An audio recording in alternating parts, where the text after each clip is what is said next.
Merab Dvalishvilli versus Cory Sandhagen is happening this Saturday. And honestly, Merab is going to win. Like, to be honest, he's just too good.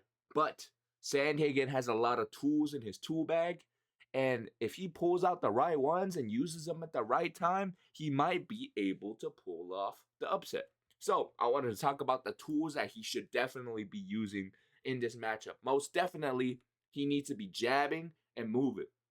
Jabbing and moving. He needs to be putting that punishment on Merab to make him hesitant to come in.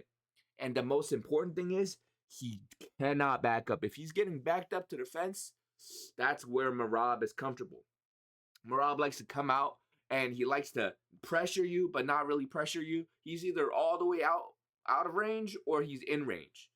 And when he starts to fight, he's okay with giving up a little bit of the center and backing up, skirting around, letting you get a false sense of confidence. Sandhagen needs to capitalize off that. He needs to push Merab back. It's harder for you to shoot if you're shooting off the back foot. Okay? And the jab is going to help with that. One of the things that caused O'Malley to have zero success was he just didn't use any setups. He couldn't get the feints going, so he was afraid and he was hesitant to commit to any shots, and that included jabs. His jabs were flicky jabs, whereas Sandhagen needs to sit down on them to stop Merab's momentum. Okay? Another thing is the body work. I would love for him to use a body jab. I would love Sandhagen to use a body jab in this matchup because that would help. You know, if your arm is already down there, it's going to help defend the takedown if it comes, and it's a good way to stab at the gas tank and land damage. But Sandhagen doesn't really throw that. He does throw this like shovel uppercut to the body, which you can use against Merab. Merab has an amazing gas tank. Start chipping at it with body work. Another thing is the uppercut. You need to throw uppercuts. The thing with Sandhagen's boxing and striking is that, yes, O'Malley is more powerful, but I feel like Sandhagen is faster. He's more crisp with it. And his uppercuts are not a lot more smooth. Whereas O'Malley's kind of shots are better when they're straight, they're fast, but the hooks and the uppercuts aren't really as smooth. Sandhagen has really smooth uppercuts. Here he is stepping in on one with Figueiredo. He needs to show that to Merab and try to land some on Merab to make him hesitant about the takedown. The thing with Merab, you got to stop him. Because honestly, it's going to be near impossible to try to win a decision against him because his cardio is so good and he's always going to be pushing you. You got to fight a perfect game, and that's just kind of impossible to do. And Sandhagen, he fumbles sometimes. He will choke. And I say that with a Cory Sandhagen poster on my wall, okay? I fuck with Sandhagen, but he does choke sometimes. Another thing is the elbows. Merab actually has a really good chin. And, you might not be able to put him out, especially with Sandhagen, who doesn't have that much power. Even though Merab has been hurt before, that left hook is always there. He's been chinned by that left hook a couple times. And to the body as well. But if you can't knock him out by putting him unconscious, put an elbow on him. Cut him open. That is a very good way to stop him. When Sandhagen fought Song Yadong, he couldn't really keep Song Yadong off him, so he started stabbing him with the elbows. Here, this elbow right here, this forward elbow, it's a good one to use against Merab because Merab is going to be pressing forward, and if you lean into him with the elbow, it might cut him, okay? Merab, his face is pretty scarred up, pretty ugly. He might tear open easily. He's had a lot of fights. And he spars a lot. So he might have a lot of scar tissue. This might be one of the only ways Sandhagen can get a KO/TKO winner is by cut. And I think it's something he should go for. Another elbow. Here he is stepping in and against TJ Dillashaw. And I think one of the best things he can do is to move more. He needs to stick and move. But he needs to also interchange that with the flat-footed, planted, like get off me type of thing, where this would be good off the back foot, where Merab is pressing, pushing forward. Sandhagen can stick, put a big one on him, and move, circle back to the center. But if he's in a center, Sandhagen needs to plant. He needs to not give up ground and put power shots. on Merab Dvalishvilli, which he did in his last fight, which I was really surprised about.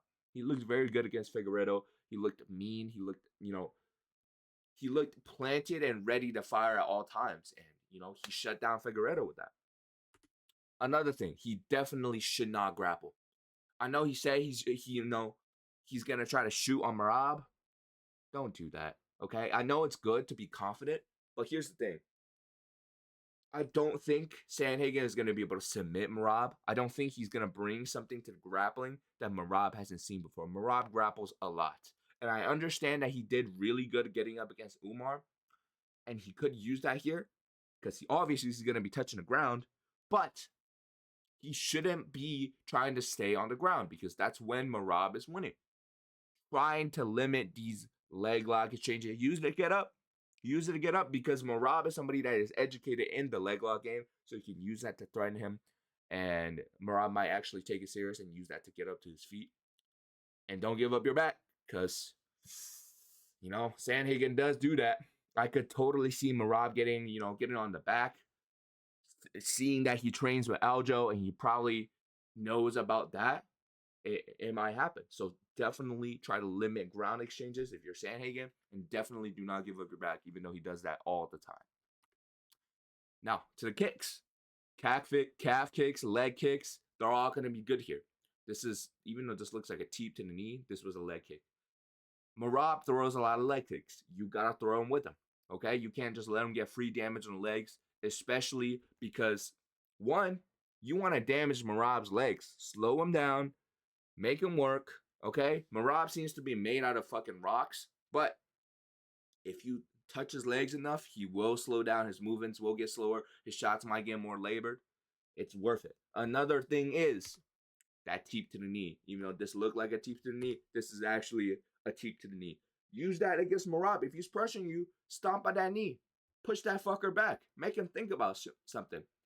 I would love for Sandhagen to also use the front kick to the body or a teep to the body, but he never really throws that.